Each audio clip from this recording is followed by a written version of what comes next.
Welcome back to the Greatest Journey Chronicles, and to these lovebirds. Where did we leave off? The picture of Monsieur Somebody. What's it yearnings? A meal for someone, and the thingamby something. The amount of books that he actually left. I'm sorry, Miss B. Mrs. Beat. There's a fundamental flaw in that statement of yours. Oh no! What flaw?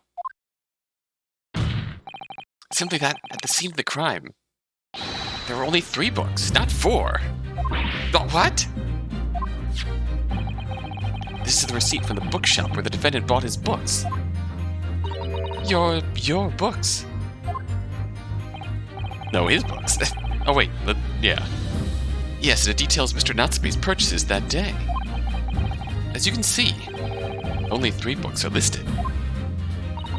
Only 3? But no, that can't be. I remember seeing them. There were 4 books, I tell you. 4 dirty old books. Oh, really? Have a good look at this photographic print of the scene of the crime. On doit droit. As you can clearly see from this evidence as well, there are only 3 books. But I just don't believe it. I saw them there. I swear it. I saw them. No, madam, I'm afraid your powers of observation cannot be relied upon. Yeah. So it cannot be denied. Though you say it was the defendant you saw, you could very well be mistaken. Oh no. Oh no, oh no, oh no. No! Objection! Not the strongest argument we've made, but it's something. As we're about to get called out on, no doubt, it's plainly evident that it is your powers of deduction that cannot be relied upon, my learned Nipponese friend. What? What cannot be denied is that these 2 witnesses saw the accused running from the scene. A fact that you know very well you have no hope of disproving.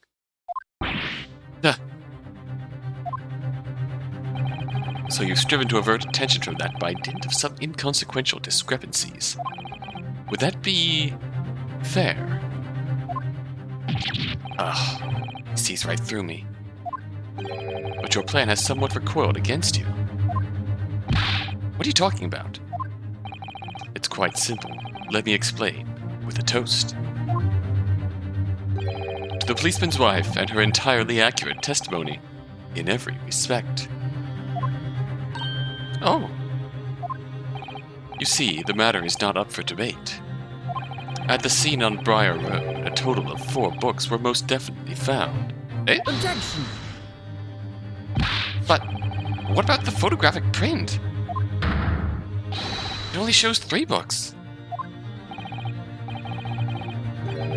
Quite right. Only 3 can be seen in that print. That print? You mean to say? Oh! Rest in peace, Chalice. Allow me to present another, one that shows the victim's hand. The lion's paw. Ooh! I don't believe it. It's the 4th book. Look at the corner of the book, the bottom corner of the book. Something stand out to you about that? As you will observe. The 4th book was hidden from view in the original print by the victim's torso. No. No!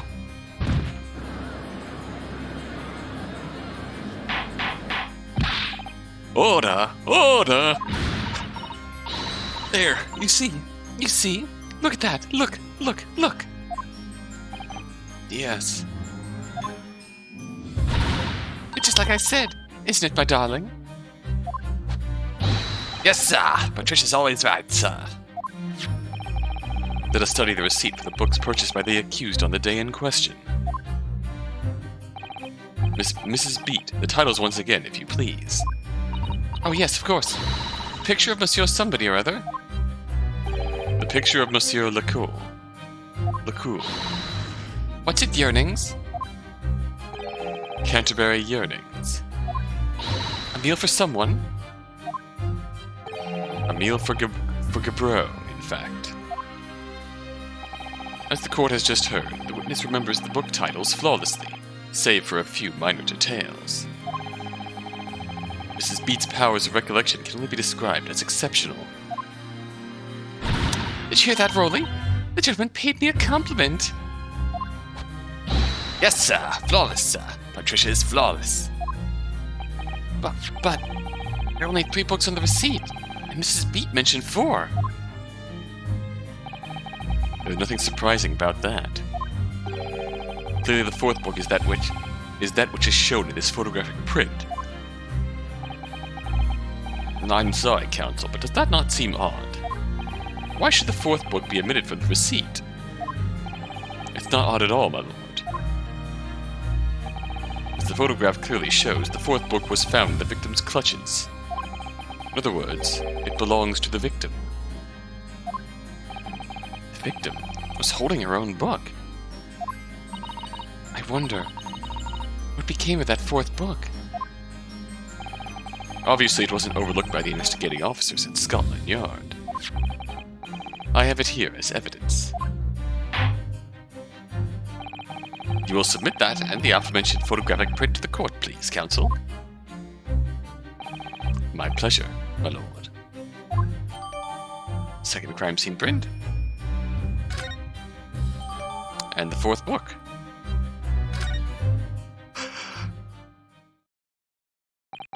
The prosecution rests. Uh-oh.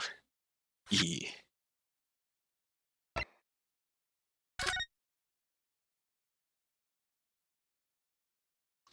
Yeah. And that title should sound familiar, too. If you remember the episodes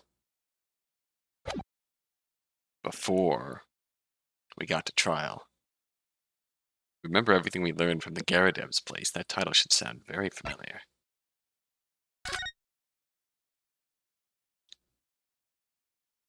Look at that. Let me see. It's a book entitled The Lion's Pride. I'm afraid I don't know any English literature at all.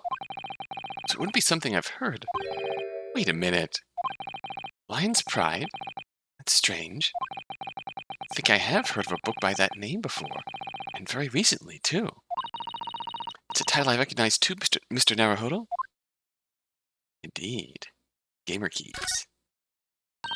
Oh, look at this! The book has been badly burnt. You're right. I'd never be able to read it in this state, especially not the latter pages. What a terrible waste. Judging from the scorched edges of the paper, I think the damage must have occurred very recently. A book. Recently damaged by fire. Why does that seem to raise a red flag with me? Ooh. Ooh, that's interesting. That updated the court record. That's going to become relevant quite soon. I have nothing further to add. What? You seem surprised, my learned friend. But your resistance until now has been in vain. Entertaining, yes, but futile.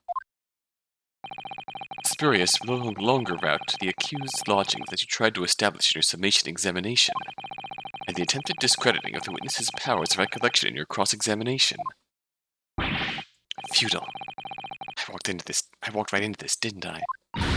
You see, everything we've said is true. Isn't that right, my darling? Yes, Pat. Marry me, Pat. So, perhaps the ladies and gentlemen of the jury would like to reconsider their positions. Should the court waste any more time on this Nipponese travesty? Or is the decision you have to make all too apparent already? You have heard all the witnesses and seen all the evidence. This trial has run its course. Mr. Naruhodo, I'm afraid we are in a terribly precarious position. I know, but if I fight back in the wrong way now, it could very well just make matters worse. Think, Ryunosuke, think. What do you do now? Oh, I honestly don't know. If you wait and see, we can get another summation examination, probably.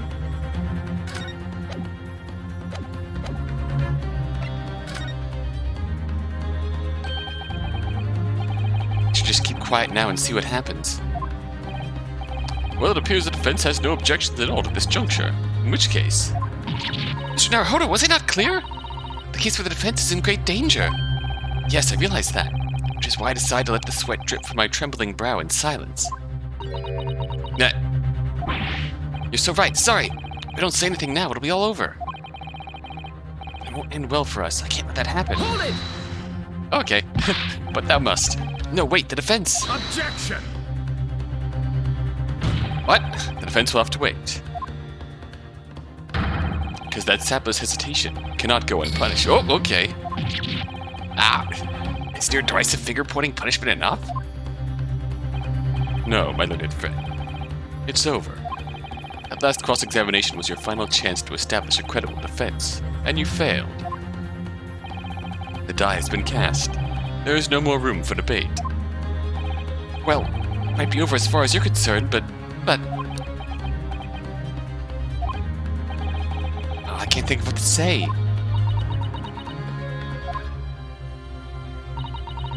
If I may, Lord Van Zieks, it seems somewhat boorish to close down the debate at this point. Your insignificant little Eastern Isle must be a lawless hole indeed. Oh no. For a lowly judicial assistant to have the audacity to intervene at a moment like this. Oh.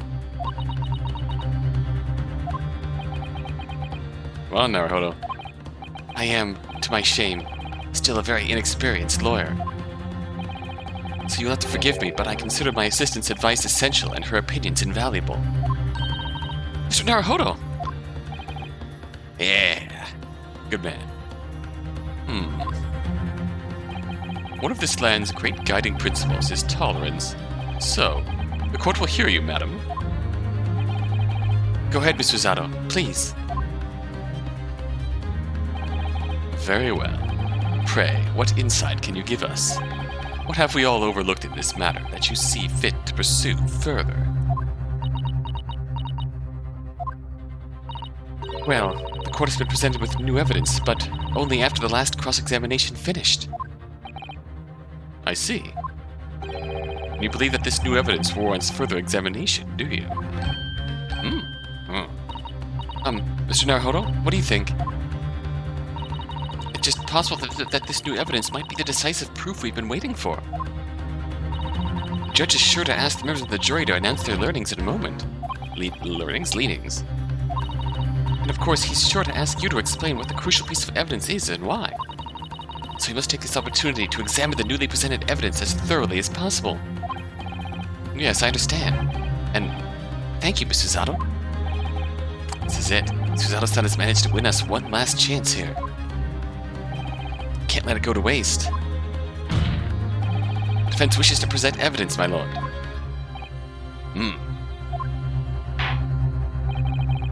Very well. Defense may present one further piece of evidence. Evidence that apparently offers a profound insight into this case and has hitherto been overlooked. Are we presenting the lion's pride, now that it's been burned? I'm gonna try it. Let's see where that gets us.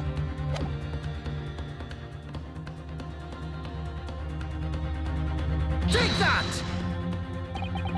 The evidence in question is, we can see from the newly presented photographic print of the crime scene. The fourth book, found in the victim's hand. Objection! We have already discussed the fourth book at length. Other than it being in the victim's grasp at the time of the incident, no significance has been attached to it. Pursuing the matter further would be a flagrant waste of the court's time, as you well know. Yes, I'm afraid, counsel, I must concur with the prosecution on this matter. When I afforded you this opportunity, you led the court to believe that this evidence in question contained a hitherto undiscovered clue. So I must insist that you elaborate, counsel. You identify this clue at once. Do I make myself clear? Oh, yes, my lord. It's, Mr. Naruhodo. I believe the prosecution is trying to avoid a thorough examination of the evidence, which means you may very well be right on the right track. Yes, I think you might be right. So, Counsel, precisely where is the vital clue in this case which this fourth book conceals? Oh. Gamer keys. Got it! I would ask the court to observe the back of the book in question. The back? What are you... Oh, good gracious! It's been burnt to a crisp! So we have to ask ourselves, why was the victim clutching what was clearly an unreadable book? It is undeniably an extremely unnatural thing for her to have been doing. Objection! Unnatural, you say? And what of it, my Nipponese friend? Oh. Were I to concede the point, it bears no relation to the case. There is nothing to discuss. So, should you wish to assert that this fire damage is some veiled clue as to what happened that day? Pray, do enlighten us all. What truth does this charred book hide? A charred book? There is just one possibility here, which I can't quite bring myself to rule out. It's an outside chance, certainly, but worth a try. Alright, I'll explain my theory. Don't keep us waiting any longer then, Counsel. Explain this theory of yours. What are you suggesting that you can ascertain from the fire damage that sorry tome has suffered? Its owner? My lord, the burn on the back of this book reveals a startling truth. About the book's owner. Why, I beg your pardon. What? We already know who the book belongs to. The victim was gripping it in her hand as she fell to the floor, after all. It's obviously hers. The question of how this book came to be in the victim's hand has yet to be answered. However, as to the questions of who the book really belongs to and where it originated, the defense has very credible answers. Good gracious, how could you possibly? Very well, I'll play along with this futile attempt to delay your inevitable demise. But do remember, the members of the jury may well burn you if your little gamble goes awry. Counsel, the defense's response here is very likely to influence the final outcome of this trial. Now tell the court, who do you claim is the owner of this burnt book? It's obviously John Garrideb. Take that! The answer is that the book belongs to the couple who own the house where the defendant has his lodgings. A certain Mr. and Mrs. Garrideb. The landlords. And whether this is some extraordinary coincidence or some kind of fate at work, I don't know, but all the people in London, one of the 6 chosen for jury duty in this courtroom today, is none other than Mrs. Garrideb herself. Oh my goodness! Me? I think you're mistaken, sir. I'm not Mr. Garrideb's wife. I'm his maid. Things would be so much easier if you would just drop the pretense. Alright then, how about a simple question for you? Have you ever seen this book at Mr. Garrideb's house? I would never presume to know all the books he keeps, sir. Objection! This is outlandish behavior. This woman is the accused landlady, you say? You implicate this hard-working member of the public. You besmirch her without a shred of evidence. Your actions are unforgivable. Objection!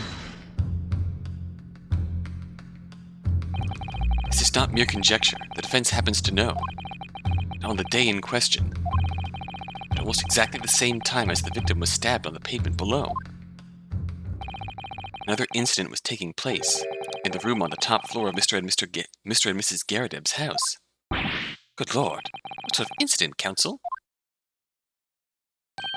A fire, my lord. Hey. I'm afraid to say it was. Happened in the blink of an eye, you know. The whole place filled with smoke. Couldn't see a bally thing. Didn't take long for the fire to spread, of course. Valley furniture started going up as well. Worst of it is, I lost my favorite book. Book called The Lion's Pride. The Lion's Pride. By Jove, that's the very same title that's the subject of this debate. Oh dear me. Objection! This is risible. All you've told the court is that a book by the same name was involved in a fire. In which case, it would be reasonable to assume that it was burned to ashes. And entirely unreasonable to infer that it magically removed itself to the scene of the crime. Perhaps it would make more sense if I told you that the cause of the fire was marital discord. Without going into details, it appeared that Mrs. Garrideb was considerably enraged. Apparently, she continued to attack Mr. Garrideb even amid the flames. Oh, how awful. Can't even imagine being so horrid to the one you love. Can you, Rowling? Absolutely not, sir. My Patricia would never raise a finger against me, sir.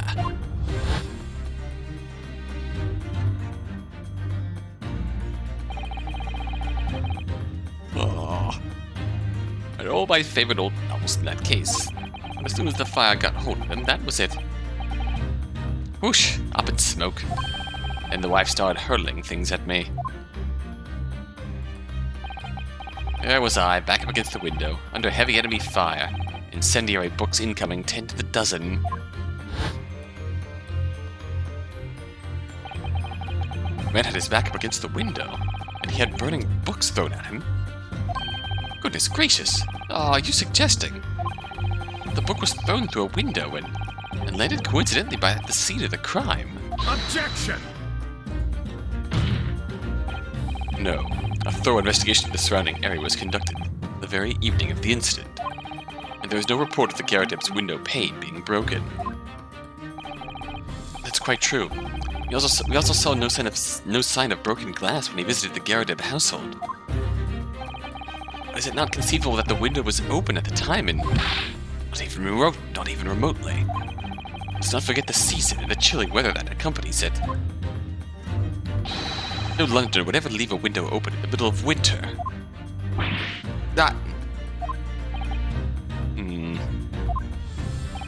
Must the defense postulate this scenario in all seriousness, counsel? Do you earnestly claim that the book found at the scene was a flaming projectile thrown by Mr. Garrideb's wife?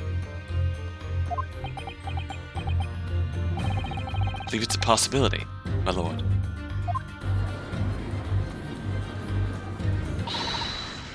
That's quite enough.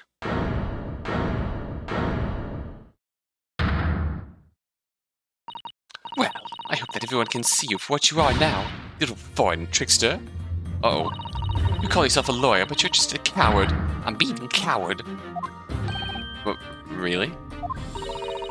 Claiming that little tip set the whole neighborhood alight. Honestly. Implying that I'm merely posing as a maid for appearance's sake. How could you? It's nothing to do with this beastly case. Not any of it. All you've done is sully our family's name. No, I assure you that was never my intention. Dragging an upstanding citizen's name through the mud is simply to divert attention from your failing defense. I should box your ears. That's what I should do. It's utterly unforgivable. Too right. Here we go. How long have we sat here now listening to this Nipponi spouting out his fancy foreign theories? But, think about it. At the end of the day, the only person who could possibly have stabbed the victim is that little hunchback with the mustache. He ran away from the scene, too. Oh boy. I do declare you're right. It's true. Yes, what did I tell you? Makes sense to me. Sorry. What's that? Well, it would appear that the ladies and gentlemen of the jury are once again in full agreement. What is your position, Lord Van Zieks? In truth, my lord, I feel these have been unnecessarily protracted proceedings. But then, one must always exercise patience in order to save the best vintage. No, wait! The mystery of the fourth book still hasn't been... Leg. books are your predilection, my learned friend. Study them on your own time.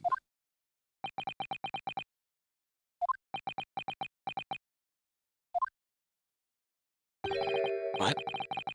No, forgive the discourtesy this time? The discourtesy is all mine this time. In that case, ladies and gentlemen of the jury, you will now state your individual decisions regarding the defense's culpability for the court to hear. Guilty! Guilty. Guilty. Guilty. Guilty. Guilty!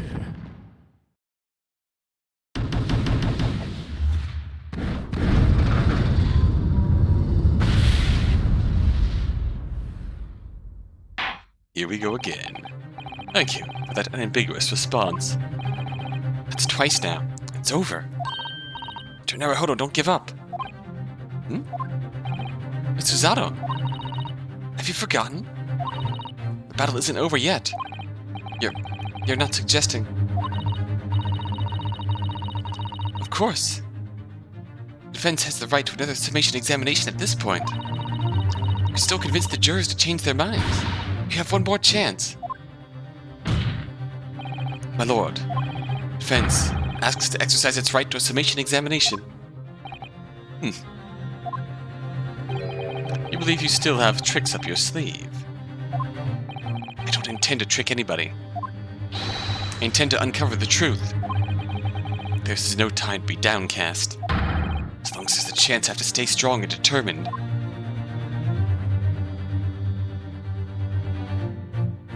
Ooh. Cliffhanger time.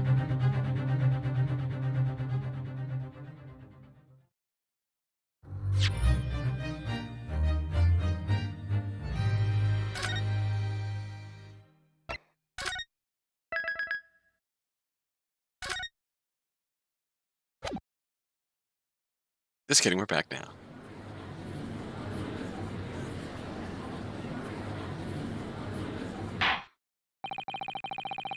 I considered the defense counsel's request for a further summation examination of the jury, and I have determined that the court must uphold the defense's judicial right to this procedure. So, counsel, you will now proceed with your second summation examination. I presume the jury is ready, Mr. Foreman? We are, my lord. Very good. In that case, I must ask each of you now to state clearly and concisely for the court the grounds on which you find the defendant guilty of this crime.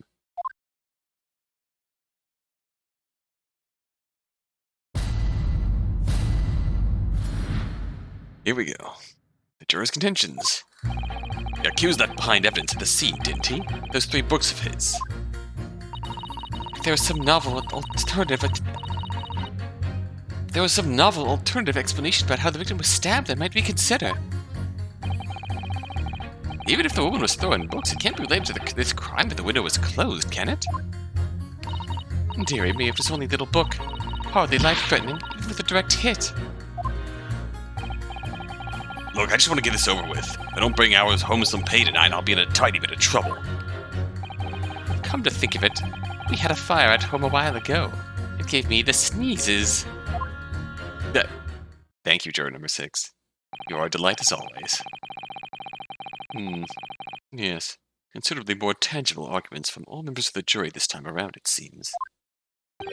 With one notable exception, of course. My learned student friend was unable to find fault in the previous witness's testimony. So the court must accept the fact that it was indeed the accused seen fleeing from the scene.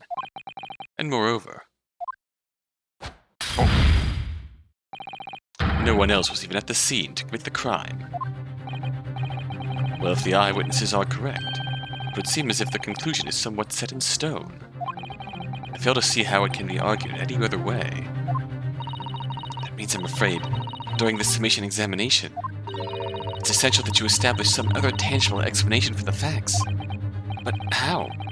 What even constitute a tangible explanation here? Isn't it obvious?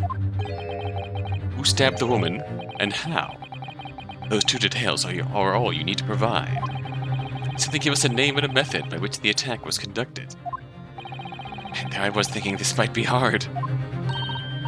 Mr. Mr. Naruhodo, you have to do it. Otherwise, this really will be where the trial ends. Ah, no pressure then. That's quite enough preamble. Proceed with the summation examination, please. I presume you are prepared, counsel. Oh, yes, my lord. All right, Ryunosuke, focus your mind now. Slap! Double slap! Clearly, the key to the summation examination is going to be juror number 4, the maid. Should I say, Mrs. Garrideb. You have a book that disappeared from the Garrideb's house on the evening of the incident, and the 4th book found in the victim's hand. Must be a way to link the two. Yes, that's what we have to find. Using every technique I've learned in my short career so far, whatever it takes. Ooh, don't forget to keep an eye on Mrs. Garrideb and how she reacts, even to the things other people say. Ooh, are you gonna get pursued during a summation examination?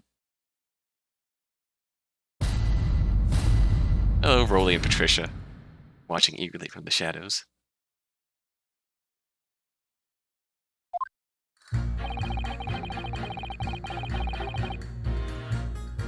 Hold it! As we know now, there were 4 books, not 3. Well, what difference does it make?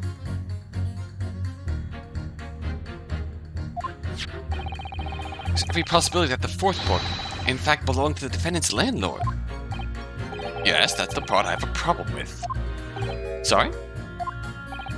Well, at the point the woman was stabbed, this landlord fellow was at home, wasn't he? Enjoying a fiery scrap with his wife or something, you said. That's not exactly how I put it, no. Well, anyway, the point is the fellow and his wife were somewhere else when it happened. I think that's what you call a strong alibi. So it couldn't have been the landlord who did it, which only leaves the Nipponese fellow. Honestly, I can't see what all this palaver is about. It's a done deal, isn't it? I suppose it is, since I have nothing witty left to say. I'll have to come back to you. It might not be you changing your mind. Hold it! So you might be willing to change your decision, you mean? Oh my, what's delight on your face? But I'm afraid I shan't be swayed by emotion. Despite what you may think of me, I'm a very modern, metropolitan, and rational woman. Ah, yes. That's great. If one reads the morning papers, it's all forgotten by tea time, isn't it? So I read them in the first place. You see, modern, metropolitan, and rational thinking, wouldn't you say? Ah, yes. Quite. And not at all extreme. As I see it, an overwhelmingly suspicious Japanese man has been implicated by overwhelmingly strong testimony. But despite 1 or 2 minor puzzlements, I do declare that the man is overwhelmingly guilty. Modern, metropolitan, and rational logic, wouldn't you say? Overwhelmingly. Plus modern gals aren't always delighted to embrace new fads, you know. So I'd be only too happy to consider an exciting new theory if you could come up with one. I'd be happy to do that too, if only I could. Let's do our very best not to disappoint the modern and metropolitan young lady. Susato, no. Right. I'm glad you admitted the rational part, though. This guy seems is one of the more reasonable jurors we've had. Hold it! What about the possibility that the window was open? What about it? I mean, there's just no way it could have been. It could have been. How can you be so sure? The prosecutor fellow over there said it earlier, didn't he? Winters in London are no joke. You don't want to invite that sort of cold indoors. So no, that window wasn't open. Us Londoners like sitting by the fire and staying warm, see? But you couldn't categorically state that the window wasn't open, could you? It just wasn't. They wouldn't have opened it. What's the point of even having windows, huh? Counsel, you will kindly refrain from childish bickering. Sorry. Somehow I need to show that there's an undeniable possibility that the window was open. Because this young man isn't going to budge otherwise. It's an odd thing to be fixated on, but easy enough to shake. Hold it!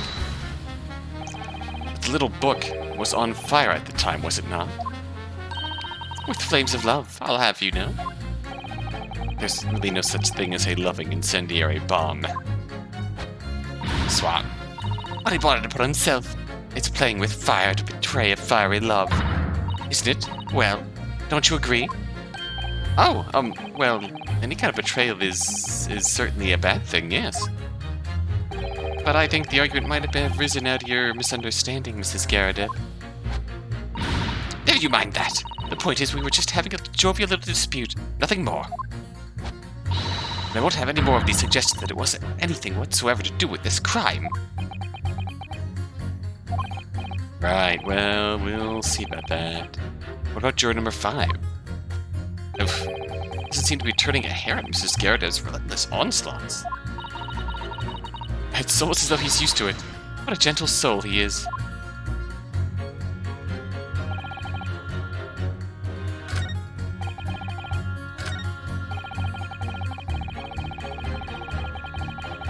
Hold it! I just want to get this over with. How could you sit there and say something like that? A man's future is at stake here. Well, him and me both then, like I said before. What? I told you already, I'm a day laborer, aren't I? I don't bring home some readies with me tonight. You'll find me floating face down in the Thames tomorrow morning. What? You heard me. My Mrs. isn't one to mess about, you know. She can be fierce, believe you me. Another shining example of marital bliss, then. It also explains why he's barely reacting to Mrs. Garrideb. A situation like this cropped up the other day. Was, well,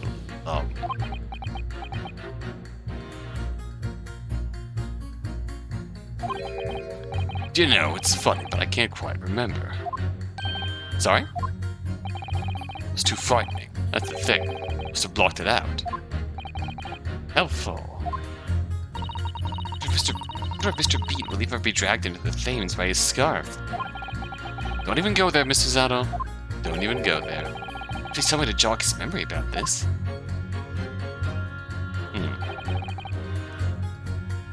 Hold it! Does that have anything to do with your decision about the defendant's culpability in this case? Sorry, what's that? You'll have to speak up, lad.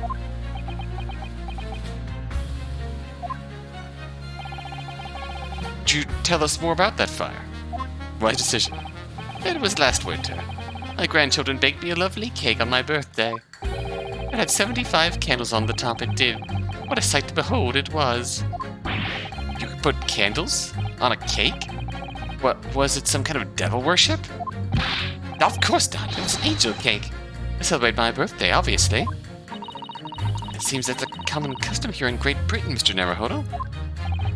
Anyway, I mustered all my puff to blow them out. Only I must have blown wrong somehow. Flames didn't go out, but candles went flying all over the room. Furniture caught and everything went up. The whole place filled with smoke. Definitely sounds like devil worship to me. And by the sneezes, I presume you mean a cold. How did you catch a cold from a fire? What a fiasco it was. Grandchildren, bless them, threw water over me as they tried to put out the flames. And then, because the whole room had filled up with smoke, of course, we had to open all the windows to clear it. Windows. The biting winter air rushed over me like the devil's dancing on my grave. Like the devil dancing on my grave, it did. I caught a terrible cold from it. Put me in the hospital for a while. I won't forget that birthday in a hurry. I knew it was devil worship all along. Something about this old man's story is playing on my mind for some reason. Can we update his testimony? We need to demonstrate who, apart from Mr. Natsume, could have attacked the young woman on the street. As well as how he or she could have done it. Yes, but once again, the jurors' statements are full of personal prejudice. A lot of them seem convinced that they're right, even in the face of logical arguments to the contrary. I think you're going to need to pit them against each other to force them to accept an alternative explanation. Yes. You don't necessarily need to find contradictions between their assertions. Just a connection might do the trick. Alright, I'll see what I can do. And anything stands out, I'll go in for a strike. That's the spirit.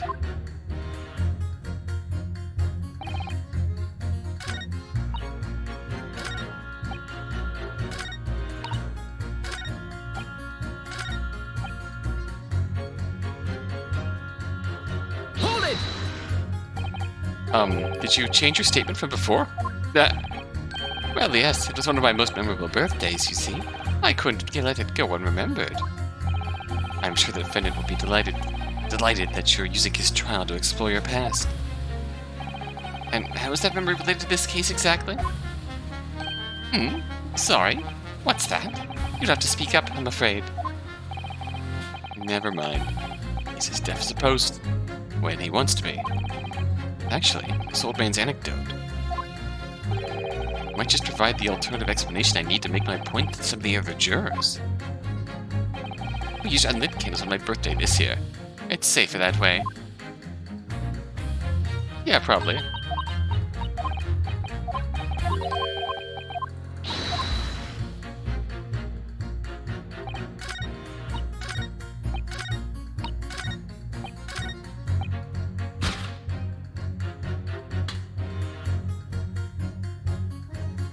Objection!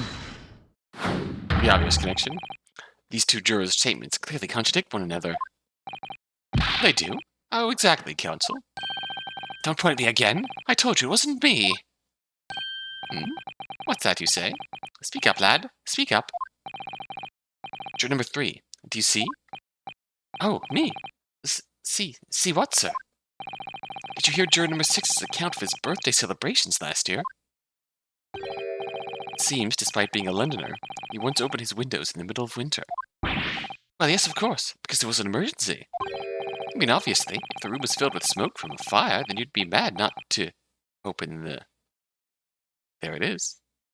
It was right in front of him. Just realized it. Oh! Exactly. The day in question, at the time of the incident, there was a fire in the Garrideb household. Mr. Garrideb had the following to say about it. The whole place filled with smoke. Oh my. Oh, my hat!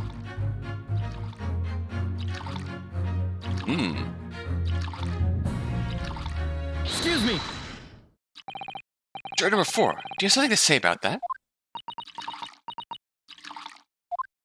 Mrs. Garrideb! Oh, dearie me! What is the meaning of this? How dare you imply that I'm hiding who I really am? It's imperative that you confirm something for the court. So please, it's time to drop the pretense now. Oh, what is it? The fire started in your household that day. Did you or your husband open the window? What? I beg your pardon? What are you insinuating? This room would have been thick with smoke after the carpet and bookcase caught fire as they did. In a situation like that, it's inconceivable that you wouldn't have opened the window. And what if we did?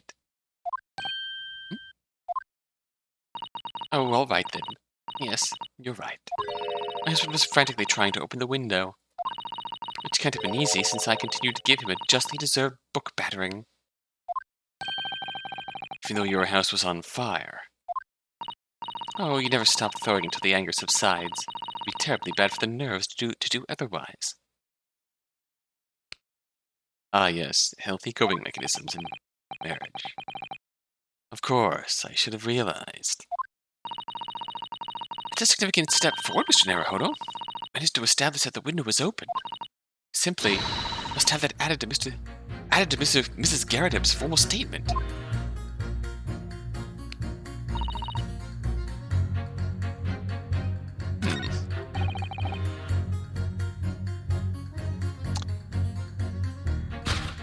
Can we pit you two?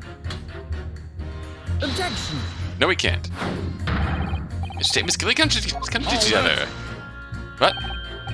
Sorry, but as foreman of the jury, I have to object. That's complete nonsense. What? I'm a banker, don't you forget. An educated man. There's no contradiction as far as I can see. Quite so, Mr. Foreman. I will not permit a whimsical attack against the good members of the jury, counsel. There was nothing whimsical about it. very important to listen carefully to every juror, Mr. Naruhodo. Then you can decide where the contradictions really lie, if there are any.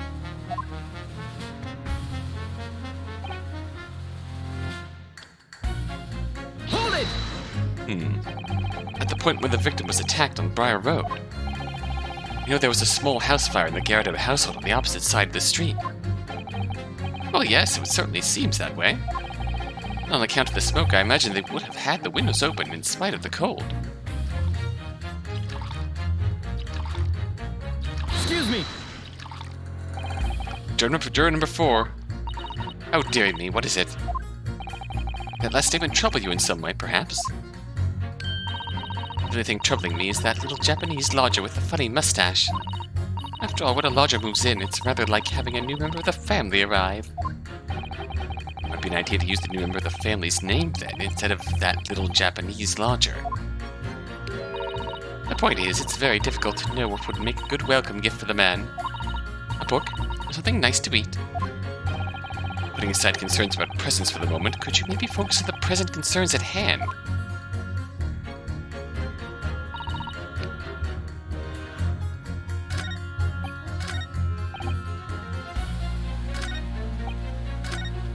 Okay, this is getting challenging now. Hold it!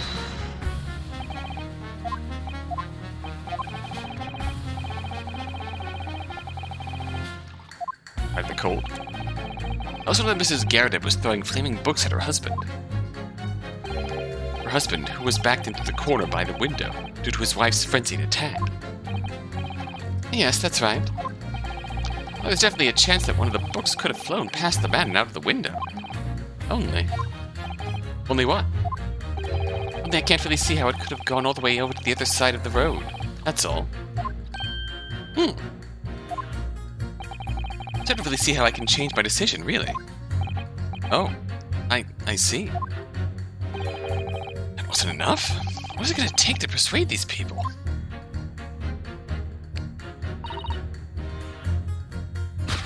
Oh shit, nope. Do it.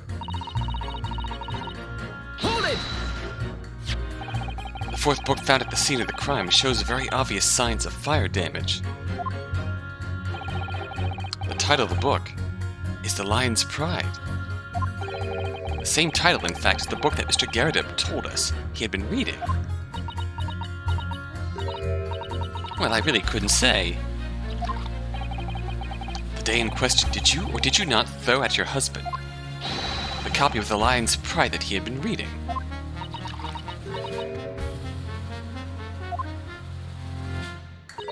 I did. It was the first thing I could lay my hands on, so I hurled it straight at him. Now you come to mention it, yes. He was rather enjoying reading it too, you're right. Why did you not reveal this information to the court from the outset? Because I couldn't, you insolent little man. I didn't remember. At times like that, you pick up and throw whatever you can lay your hands on as well as you know. I really don't. I barely noticed I was throwing a book, much less the title of it. Ooh.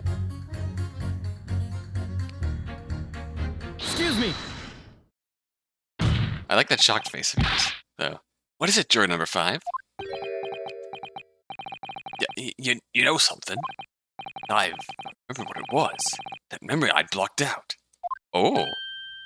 Ah. It was listening to what this granny was saying. But it all flooding back. Who are you calling a granny, you cheeky devil? I'm Mrs. Garrideb, or the maid, I'll have you know. The man doesn't even flinch. He's telling me that's not because he's so used to being hit all the time. If so, that's actually really sad. Hey, it was about 2 weeks ago now. I just got back home after work, like.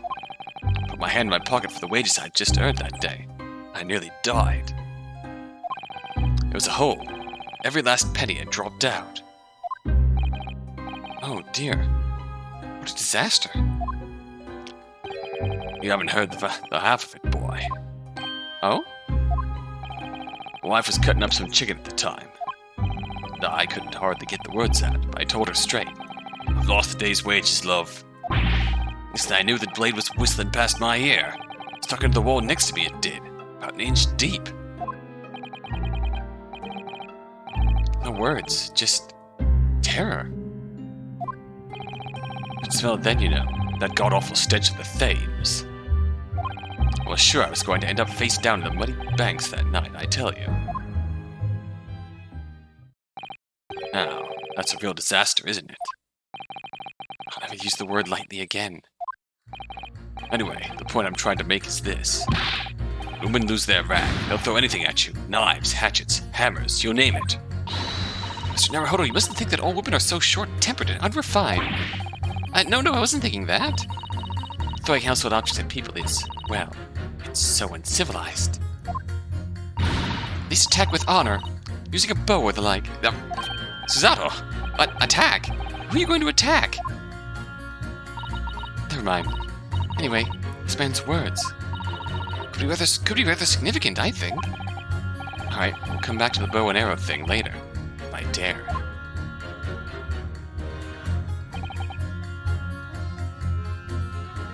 Hold it! Your wife really threw a kitchen knife at you? That's right. She was chopping meat with it. Had a tidy edge on it, believe me. Still, it's all memories, isn't it? It started with that smile she threw at me when we were courting. And since then, the list of things she's thrown at me has grown along with our relationship. There was a cup, then a glass, then a pot, a kettle, a chair, wardrobe, cooker, bathtub. Your wife must be even beefier than you. Things came to a head last week when she threw me right into the Thames. Oh no. Still, she's not so bad when she's calmed down. She's a little sweetheart, really. I'm so happy for you. Just want to know what I think. I think this whole idea of ladies first that we're so obsessed with in this country was thought up by some clever lads who'd been tossed into the Thames a few too many times by their wives. That's a very interesting theory. What a terrible thought. On the face of it, this juror's statement just sounds like a really extreme anecdote. I think it might turn out to be an extremely powerful weapon. A weapon I might be able to use to make the jurors accept an alternative explanation here.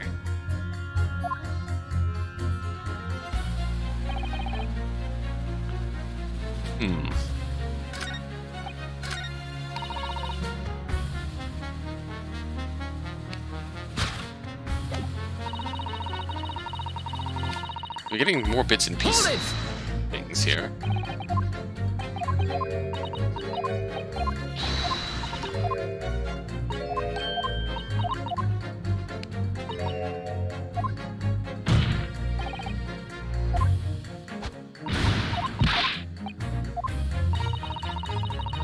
Better notice I was throwing a book, much less the title of it. Because here's the reaction. Right, totally understandable. I mean, you can't waste time deciding what to use next, can you? You feel the way I did. You don't care what it is. You just want to smash it into his face. You see where violence can lead, Mrs. Zato? I'm disheartened to think you might believe me capable of such behavior. Anyway, I have a feeling I might have noticed someone reacting a little strangely to Mrs. Garrideb's remarks just now. Perhaps I missed something while I was preoccupied. Don't worry, we got it. Okay, well.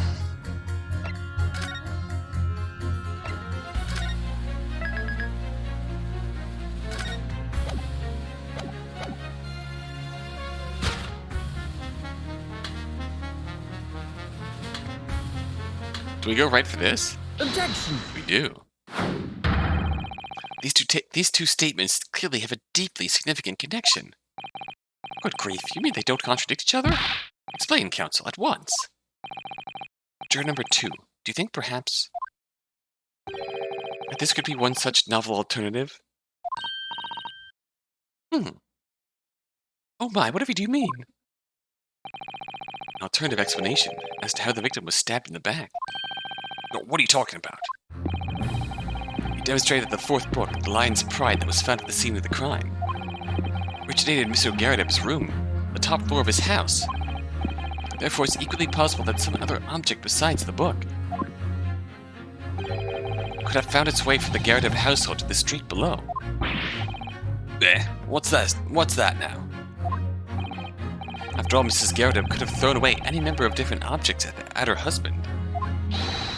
Is that right, juror number 4? What are you insinuating now, you little beanpole?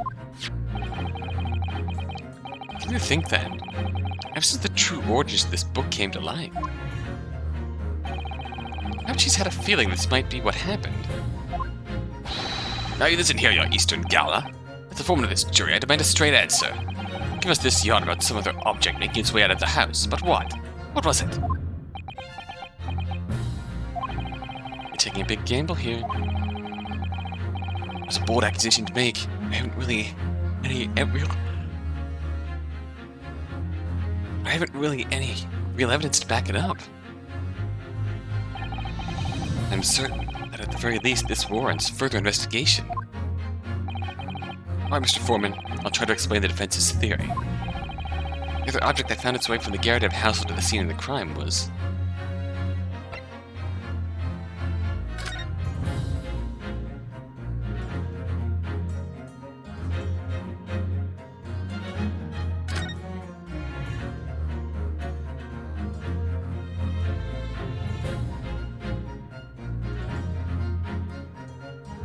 nothing for us to tell here, so to speak. Take that!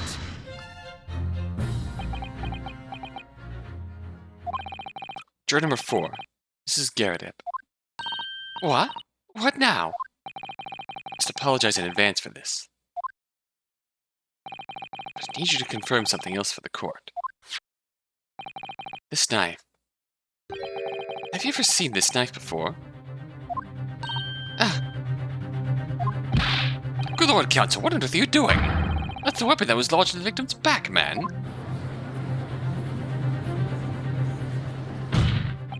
My lord, remember that when the victim was attacked, Mr. and Mrs. Garrideb were in the throes of an argument.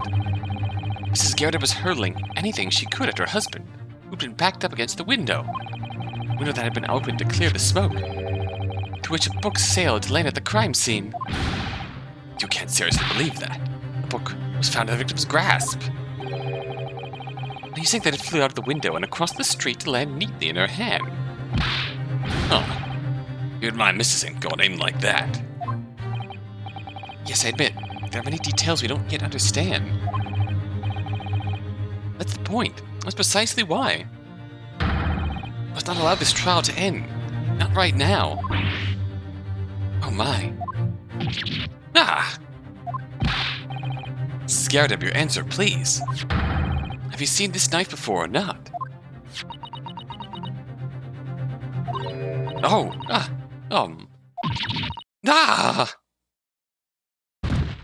Bud.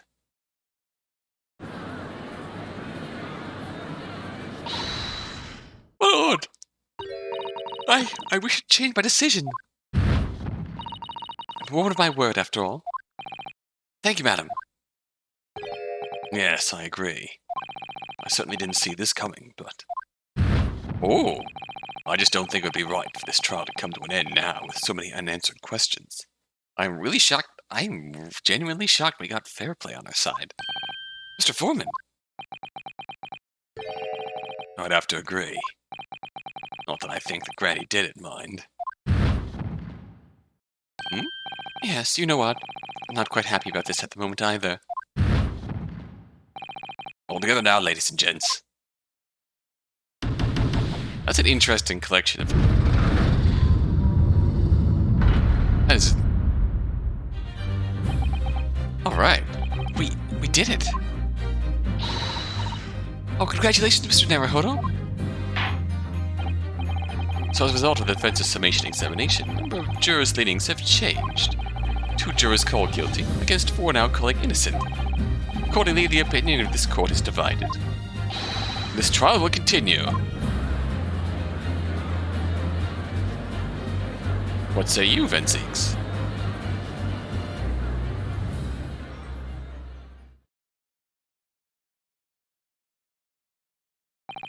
Now then, Lord Van Zeeks, how does the prosecution wish to proceed?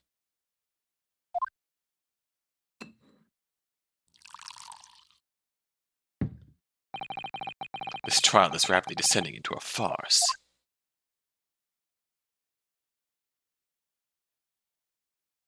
Like a corked wine. The first few sips are bitter enough. Whoop. But what follows is so repugnant it's good for nothing save the gutter. On that note, we'll see you next time. Until then.